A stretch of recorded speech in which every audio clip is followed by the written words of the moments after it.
आज के क्लास में हम लोग डिस्कस करेंगे, मैंने जैसे लास्ट क्लास में बोला था ऑटो साइकिल, डीजल साइकिल और डुअल साइकिल का तीनों का एक एक प्रॉब्लम कर लेंगे। ठीक है, मैंने पहले यहाँ पे क्वेश्चन लिख लिया। देखिए कैसे पता चलेगा कि क्वेश्चन हमारा किस साइकिल में जाता है। In an air standard auto cycle, मतलब ये आपका ऑटो साइकिल फर्स्ट पॉइंट में पता चल गया कि आपका ऑटो साइकिल में है। ठीक है, और देखिए थर्मल में बहुत सारे साइकिल है, जैसे कि वेपर कंप्रेशन साइकिल है, रेफ्रिजरेशन साइकिल है। तो आपको कैसे पता चलेगा ये गैस पावर साइकिल में क्वेश्चन आया है। देखिए एयर स्टैंडर्ड साइकिल यहाँ पे लिखा होगा। ठीक है, द कंप्रेशन रेशियो इज 7। मैं क्वेश्चन जैसे जैसे पढ़ रहा हूँ तो ऐसे ऐसे मैं उसके वैल्यू जो क्वेश्चन गिवन डाटा गिवन है मैं लिखते जाऊंगा।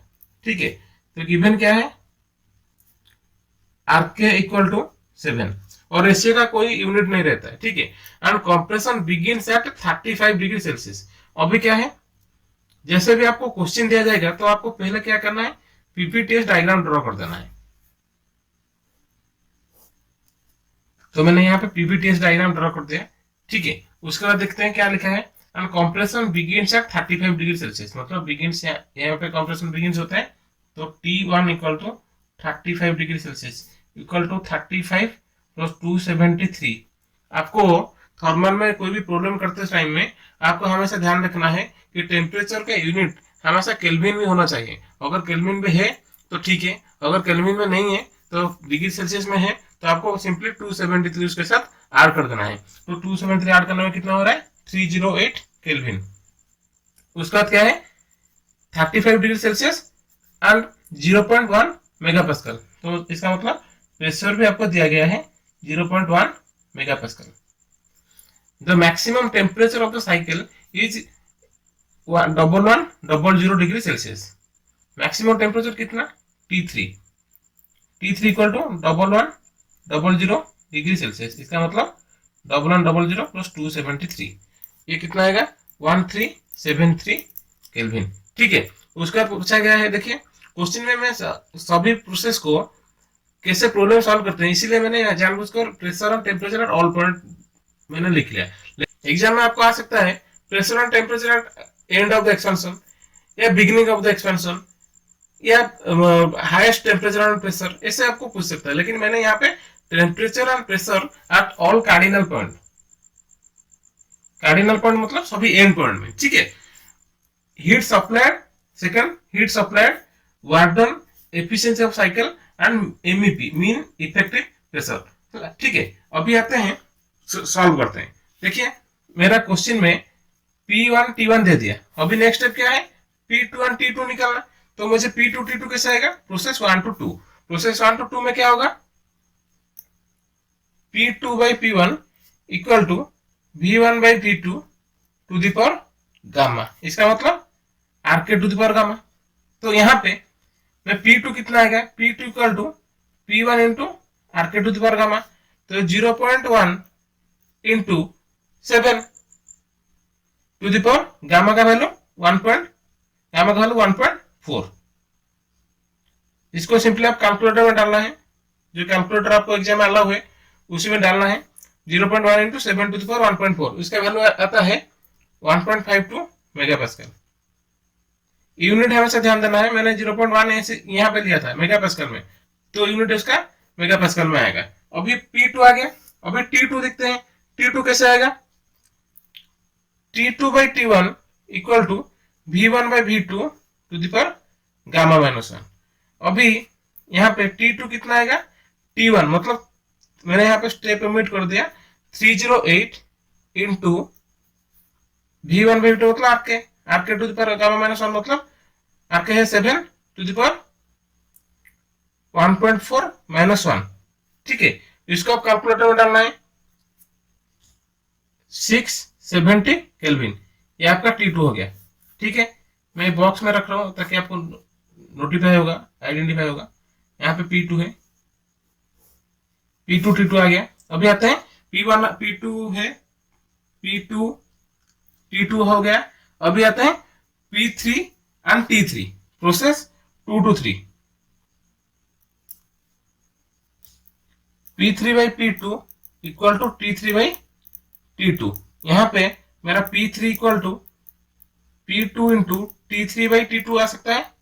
और यहाँ पे मेरे P2 देखिए कितना निकाला था, यहाँ पे 1.52 इंटू T3 क्वेश्चन में है यहाँ पे 1373 डिवाइड बाई T2 मैंने यहाँ पे कितना निकला 670। इसको हम लोग डायरेक्ट कैलकुलेटर में डाल देंगे तो कैलकुलेटर में आएगा 3.12।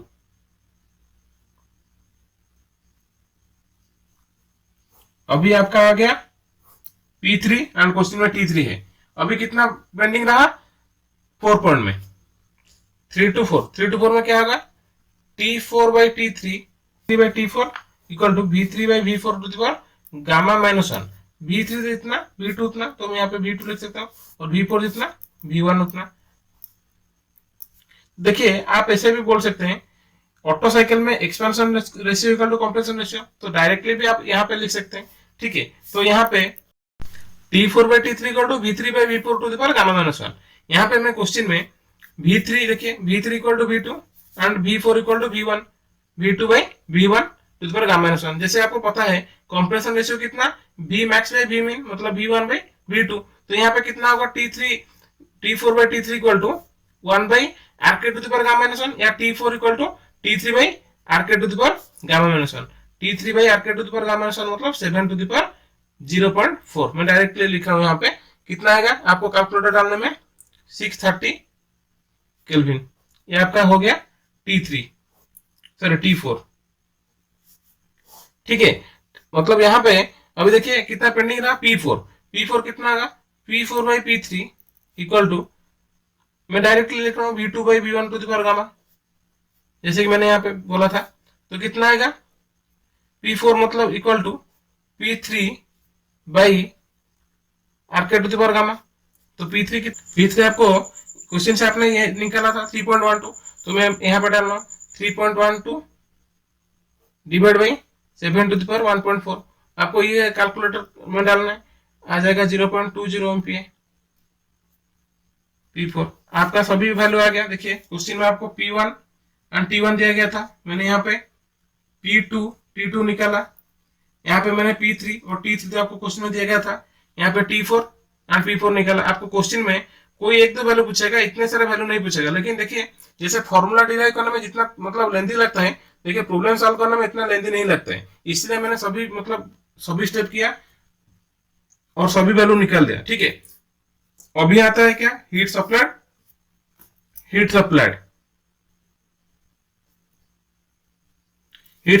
2 to 3 प्रोसेस में हो रहा है। तो कितना होगा heat supplied equal to Q1 equal to AM constant pressure CB into T3 minus T2। अभी CB का वैल्यू हमको पता है, CB का वैल्यू पता है 0.718। ठीक है, और T3 हमको एक क्वेश्चन में दिया गया था 1373 और T2 देखिए मैंने यहाँ पे निकाला था 670। तो ये आ जाएगा आपको डायरेक्ट कैलकुलेटर में डालने में 504.18 किलो जूल पर केजी। ठीक है, अब आते हैं work done. W equal to कितना heat supplied minus heat rejected कितना यहाँ पे हो रहा है। मैं हीट सप्लाइड तो यहाँ पे कर दिया, heat supplied minus heat rejected Q1 minus Q2।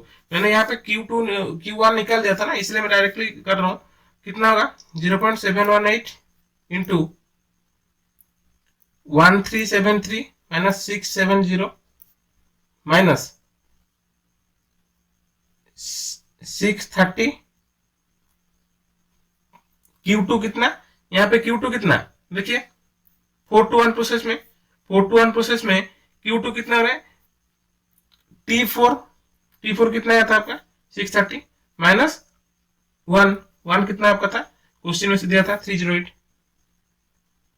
ठीक है, अभी देखिए ये कितना आ रहा है,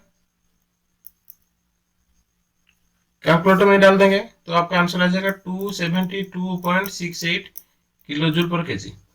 देखिए मैंने यहाँ पे CP और CB यहाँ पे ये कांस्टेंट वॉल्यूम प्रोसेस है, तो इसीलिए मैंने CP को डायरेक्टली 0.718 को बाहर ले आया, इसको सॉल्व किया।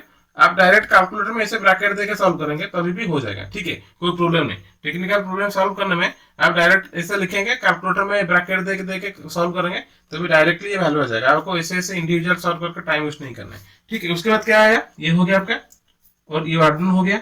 और efficiency of the cycle, efficiency मतलब 272 बाई हीट सप्लाइड 504, जितना आएगा एफिशिएंसी, आपका एफिशिएंसी आएगा 54.08। ठीक है। अभी mean effective pressure M E P, आपको मीन इफेक्टिव प्रेशर का फॉर्मूला याद रखना है। देखिए मीन इफेक्टिव प्रेशर का फॉर्मूला जो है work done by swept volume, मतलब ये जो V1 minus V2, V1 minus V2, ये जो आपका स्वीप्ड वॉल्यूम है, ये V1 माइनस V2। आपको एग्जाम में तो यहाँ पे क्वेश्चन में V1 V2 नहीं देता, आपको क्या करना है, मैं यहाँ पे करता रहूं। कंप्रेशन रेशियो आपको दिया गया था V1 by V2 equal to 7। ठीक है, आपको ऐसा करना है। और जनरल गैस इक्वेशन क्या है, Pv equal to P1 V1 equal to R into T1।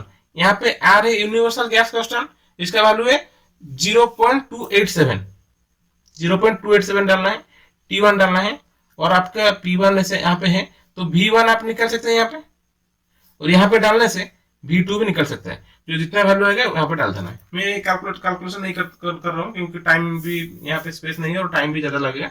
मैं डीजल साइकिल का प्रॉब्लम की तरफ चलता हूँ। आइए, मैंने यहाँ पे और एक क्वेश्चन लिख लिया। आइए, in an air standard diesel cycle the compression ratio is 15, compression begins at 0.1 megapascal 40 degree Celsius, the heat added is 1.675 megajoule per kg, find maximum temperature of the cycle, work done per kg of air, cycle efficiency, temperature and pressure at isentropic expansion process, cut-off ratio, maximum pressure of cycle and mean effective pressure। मैंने जानबूझकर यहाँ पे बहुत सारे value मतलब यहाँ पे लिख लिया क्योंकि सभी प्रोसेस कर लेंगे तो आपको फंडामेंटल क्लियर हो जाएगा। पहला स्टेप क्या है, डीजल साइकिल, तो पीवी टेस्ट डायग्राम ड्रॉ करना है।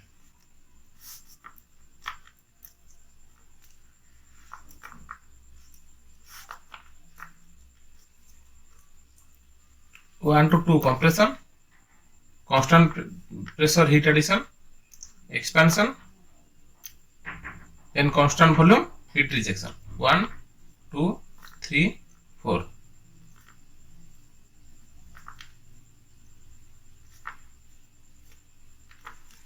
ऐसे 1 2 3 4।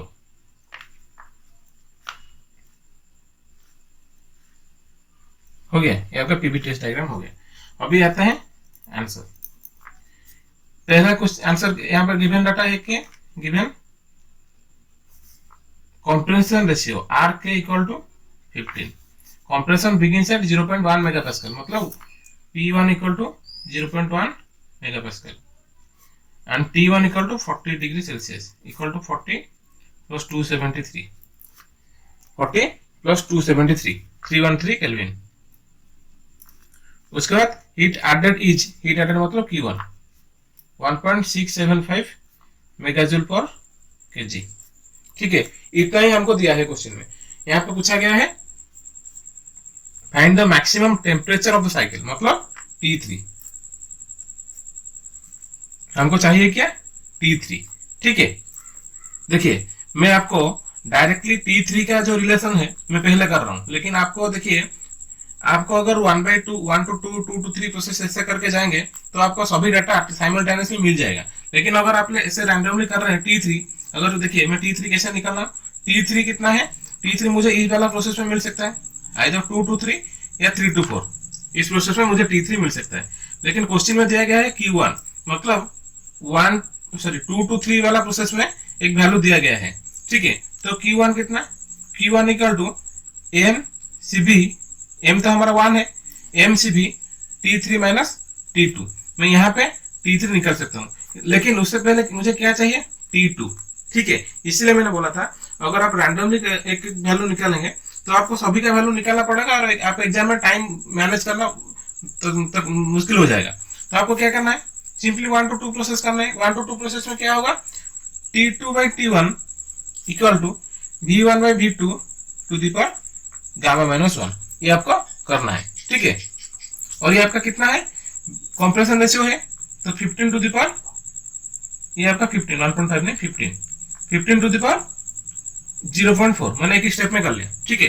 तो यहाँ पे आपका T2 मिल सकता है, तो T2 इक्वल टू T1 कितना 313 इंटू 15 टू द पावर 0.4, ये आपका वैल्यू आएगा 924, ठीक है। अभी इसको मैं यहाँ पे डाल रहा हूं, देखिए Q1 हमको क्वेश्चन में दिया गया है 1.675 equal to CB 1.005 into T3 minus 924, आपका यहाँ पे T3 minus 924 equal to 1.675 by 1.005 आ जाएगा। और यहाँ पे आपको क्या करना है, मैं एक ही स्टेप में कर रहा हूँ, T3 इक्वल टू इसको यहाँ पे डायरेक्टली ऐड कर दे रहा हूँ, ठीक है। इसको ऐड करने में कितना आएगा 2591 केल्विन, ठीक है। मैं डायरेक्टली इसको एक ही स्टेप में कैलकुलेटर में, आपको ये एक एक में कैलकुलेशन में नहीं करना है, डायरेक्टली आपको कैलकुलेटर में इसको डाल देना है, इसको प्लस इसको, ठीक है। ये आपका T3 हो गया। उसके बाद क्या पूछा गया है, वर्क डन पर KG of air. Work done मतलब क्या है, heat supplied minus heat rejected. मुझे अभी हीट सप्लाइड क्वेश्चन में दिया गया है, हीट रिजेक्टेड कितना, इतना 4 to 1 प्रोसेस में हीट रिजेक्ट हो रहा है। मुझको 1 पॉइंट का टेम्परेचर पता है, लेकिन 4 पॉइंट का टेम्परेचर पता नहीं है, तो अभी इसको निकालते हैं।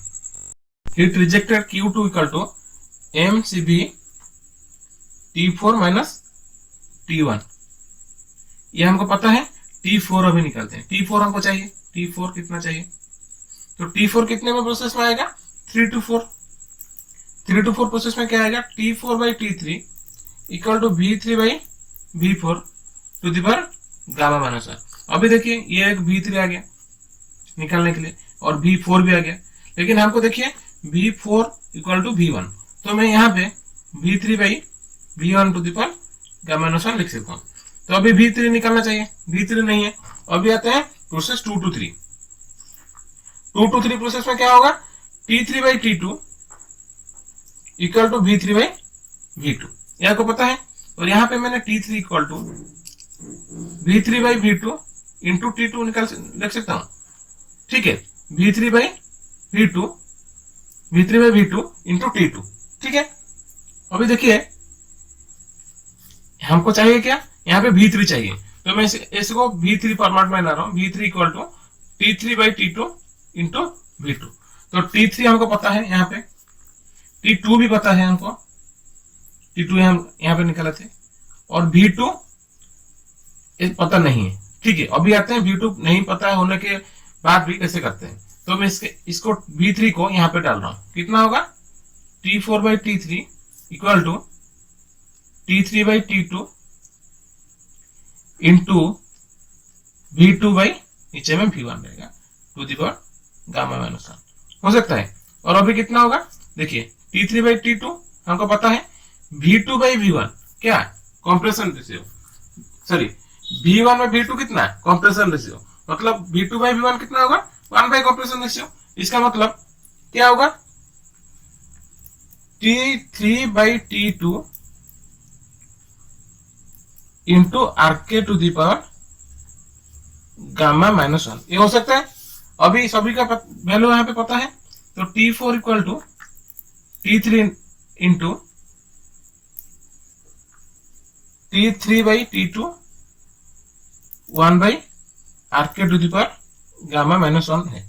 और यहाँ पे देखिए कितना होगा, यहाँ पे वैल्यू सब पुट कर देंगे 2591 into 2591 by T2 924 into 1 by RK कितना 15 टू दी पावर 1.4 माइनस 1, इसका हम लोग कैलकुलेट कर देंगे। तो T4 कितना आएगा, T4 इक्वल टू 1324 केल्विन, ठीक है। हमको अभी वर्क डन इक्वल टू, अभी यहां पे डाल देते हैं Q2 कितना होगा, CB 0.718 इंटू T4, यहाँ पे 1324 माइनस T1 कितना 313, इसको अगर कैलकुलेट करेंगे तो कितना आएगा 726 किलो जूल पर केजी। आपको हमेशा ध्यान देना है थर्मल प्रॉब्लम करने के टाइम पे आपको हर जगह पे यूनिट लिखना है, ठीक है। आप हर जगह पे यूनिट लिखोगे, नहीं तो आपका मार्क डिडक्ट हो सकता है। तो R1 कितना होगा ना, heat supplied minus heat rejected, कितना होगा, हीट सप्लाइड कितना था आपका 1675। ठीक है, ये देखिए आपका किलो जूल पर केजी में आ गया। तो अभी इसको मैंने मेगा जूल में है तो मेगा जूल को मैं किलो जूल में कन्वर्ट कर लूंगा। ठीक है, तो कितना होगा 1675 माइनस 726 इक्वल टू 948। ठीक है, मेगा जूल को मैंने किलो जूल में कन्वर्ट कर लिया। ठीक है, अभी और क्या पूछा गया है, वर्क डन हो गया। साइकिल एफिशिएंसी, साइकिल एफिशिएंसी कितना, साइकिल एफिशिएंसी मतलब work done by heat supplied. आपका वर्क डन है और हीट सप्लाइड आपको है तो कर सकते हैं कितना 948 बाई हीट सप्लाइड कितना था आपका 1675 इक्वल टू 56.63%। उसके बाद क्या पूछा गया है, temperature and pressure at isentropic expansion. देखिए आइसेंट्रोपिक एक्सपेंशन में क्या है, टेम्परेचर एंड प्रेशर पूछा गया है आपको। यहाँ पे देखिए ये है आपका आइसेंट्रोपिक एक्सपेंशन प्रोसेस। ठीक है, तो T4 पूछा गया है, तो T4 आपका ऑलरेडी आ गया है, T4 यहाँ पे, तो ये एक वैल्यू है T4। उसके बाद क्या पूछा गया है, कट ऑफ रेशियो। तो अभी आता है cut off ratio, RC equal to V3/V2। और हमको पता है V3, देखिए मैंने यहाँ पे निकाला था कितना T3/T2 इंटू V2/V2। ठीक है, यहाँ पे कितना आएगा T3/T2। T3 कितना आपका, T3 आपका यहाँ पे निकाला था 2591 डिवाइड बाई T2। T2 आपका यहाँ पे निकाला था 924। ये आपका आएगा 2.8। ठीक है, अभी आते हैं और क्या पूछा गया, maximum pressure of the cycle. Maximum pressure मतलब ये वाला P2 या P3। मैक्सिमम प्रेशर कैसे पता चलेगा, 1 to 2 प्रोसेस में, 1 to 2 प्रोसेस में क्या होगा P2/P1 equal to V1/V2 to the power gamma, और V1/V2 कितना RK to the power gamma. तो यहाँ पे P2 equal to P1 into RK कितना है 15 टू दी पावर 1.4, और P1 हमको क्वेश्चन में दिया है। ठीक है, तो मैं P1 का वैल्यू यहाँ पे पुट कर रहा हूँ, कितना होगा यहाँ पे मैं पुट कर रहा हूं तो 4.43। ठीक है, मैं डायरेक्टली कैलकुलेटर में पुट कर दिया। तो अभी आते हैं mean effective pressure. Mean effective pressure क्या है, work done by swept volume, मतलब V1 minus V2, work done MEP W by V1 minus V2, ये वाला वॉल्यूम इतना। ठीक है, इतना work done by volume V1 minus V2। अभी हमको देखिए, हमको V1/V2 पता है, लेकिन V1 पता नहीं, V2 पता नहीं। तो अभी आते हैं एक general gas equation, PV equal to P1 V1 equal to R into T1, ये वाला इक्वेशन है, ये है जनरल गैस इक्वेशन। यहाँ पे आपका V1 equal to R into T1 by P1 होगा, R into T1 by P1। तो R का वैल्यू पता है 0.287, सॉरी 0.287 0.287 इंटू T1 कितना 313 डिवाइड बाई P1 कितना, P1 का 0.1, इसको मैं 0.1 इंटू 1000 में मल्टीप्लाई करना है क्योंकि मेगा पास्कल में दिया गया था। तो ठीक है, इसके कितना आएगा V1 0.898। ठीक है, 0.898। तो अभी आते हैं, आपको पता है 15, यहाँ पे स्पेस नहीं है, तो 15 इक्वल टू V1/V2 मतलब 0.898 बाई V2। यहाँ पे आपका V2 आ सकता है, V2 इक्वल टू कितना आएगा, V2 इक्वल टू 0.059। ठीक है, तो यहाँ पे आपको V2 का और V1 का वैल्यू पुट कर देना है और आंसर निकालना है, और जो आंसर में आएगा वो किलो न्यूटन पर मीटर स्क्वायर में आएगा। ठीक है।